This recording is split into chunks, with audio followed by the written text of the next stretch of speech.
Every year, on 3rd Sunday of June, we commemorate Father's Day. This day is dedicated to all the fathers worldwide. Our fathers are our first superheroes, teaching us the difference between good and evil. Fathers are the head of the family.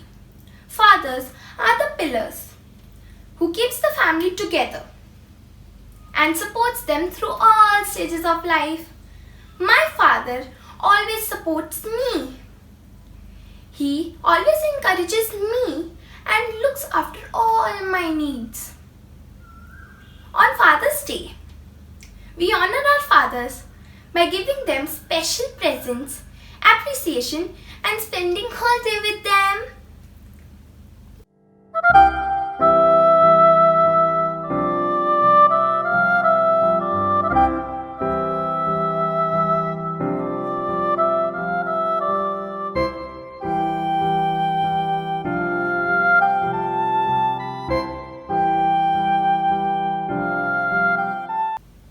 Hi Kudoz, this is me Anika and welcome to my channel Kudoz Craze.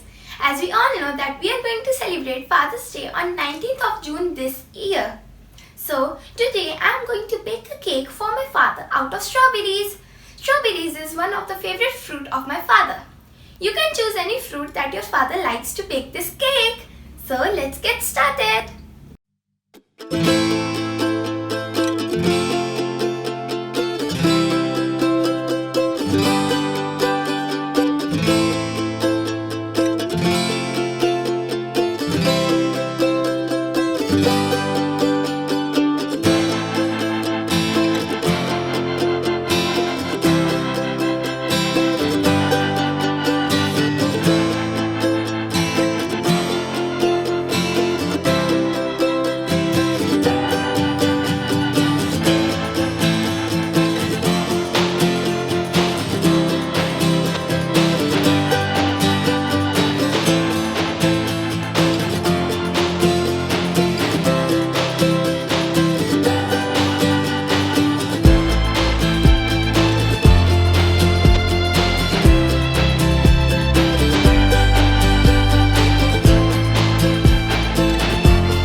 fathers, you liked watching this video, then please like and share this video and subscribe to my channel, and also share this video with your friends so that they can also bake a cake for their fathers on this Father's Day. And happy Father's Day to all the fathers of this world. Thank you.